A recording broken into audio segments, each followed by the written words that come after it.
What else did I flag for us to look at here? This is an important post. Can I flip through these? Yeah. So, one of the things Clarity left out on his midterm commentary is the money. Follow the money, guys. Whenever there's something playing out that just doesn't add up, you're like, how is that possible? How did we convince that many people of something so stupid? It's the money. It's always the money. I'm sure you've heard money is the root of all evil. We know this. Why do you think Jesus chased out the bankers out of the temple?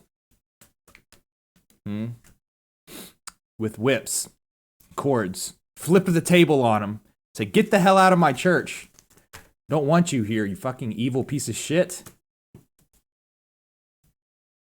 He didn't use those curse words, but he was just as pissed. He was much more pissed.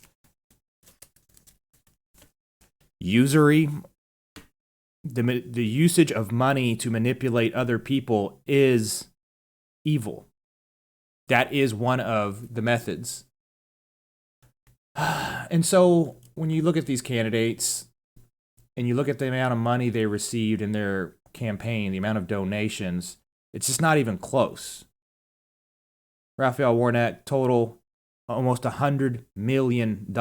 Herschel Walker, in comparison, gets $37 million. So almost triple the amount of money went into nominating this guy whose policies are anti-American, anti-life, pro-crime, pro-economic destruction, pro-ruin America, basically. And the only reason these people with such terrible, self-defeating policies get elected is because of the money. That's the only way they can win these elections. They have triple the ad spend, triple the marketing. Look at the next example. Mark Kelly, Blake Masters. You got $12 million for Blake Masters, $80 million for this guy. So this guy's got 4 times the capital to make attack ads and run these kind of campaigns, these character assassination campaigns, create propaganda. J.D. Vance versus Tim Ryan. Amazingly, J.D. Vance actually won this one, with only 12 million raised versus this guy's 47 million raised. Quite happy to hear that, Mr. Vance. He is a not career politician. He's just now I'm not going to say an average dude. The guy has an Ivy League education. So one thing I will say, giant asterisk to all of these people running, who is allowed to get into office is very rarely just up to democracy and people voting. It's also some degree of gatekeeping. There are people who hold the influence currently who basically have to provide a rubber stamp and say, okay, we'll let you possibly win. We'll let you get the nomination so that you can possibly win. And J.D. Vance is another one of those. He comes out of the Ivy Leagues, and sure, his policies are dramatically better than any Democrat's policies. So it's like voting for the lesser of two evils, but he's still very much the mold of delivered to us from the Ivy Leagues with questionable associations that in the short term are pro-America, but we need to make sure we know who he is beholden to. New Hampshire, I mean, look at this. It's just pithy. It's 2 million versus 40 million.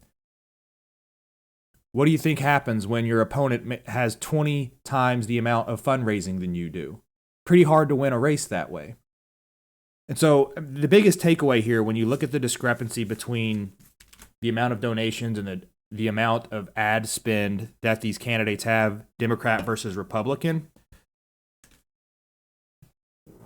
it's very illustrative that the policy package, the economic policy, the social policy, the foreign policy, everything that the Democrats present as, hey, here's how we think we should run America, the only way that package of policies can actually get approved of is through flat out financial brute force. BG, we're going to do fitness stuff here in like a couple minutes. I'm going to wrap this up and I'm going to jump over to the fitness channel. Same stream. You don't have to go anywhere, but I'm going to flip over and answer fitness questions. So we'll do your question first one. So that's the situation with the midterms. You got to understand that hopefully you're not too disappointed if you're a Republican or if you're a conservative and you see that your views didn't get the rubber stamp in terms of how greater America is going to be run. It's not that your views are wrong.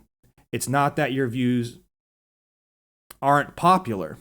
It's that there's deeper pockets that can buy more commercial space, more radio space, more text messages being sent. It's a flat out corrupt, what can I say? It's financially driven. And until money starts being poured into the Republican side, that's probably not going to change. And so, I mean, you can ask, like, what are you supposed to do in this scenario? If you're a Republican, are you supposed to just, like, start donating more to campaigns and assume that that's going to fix everything? Is it true that Republican citizens are just, like, penny pinchers and they're not willing to donate to their campaign candidates? No. This is it right here. This is the important thing. When you look at the detail, because right now we're looking at the total amount of campaign donations, right? When you dig into that 40 million that Maggie Hassan got, what you'll find out is the campaign donations going to Democrats are not coming from my wallet, your neighbor's wallet, your friends' wallets, your coworkers' wallets. It's not the $5 and $10 donations from the people that add up to $50-40 million, whatever. It's Mark Zuckerberg and the Jews who own the major institutions in America, the George Soros-backed NGOs, coming in and dropping $400 million on the Democrat Party that then gets sliced up per state. So it's the corporate interests, it's the Jew mafia that has the biggest reserve of finances that they can use as weaponry to get the politicians they want who will enforce the legislation they want that will tank America as a country.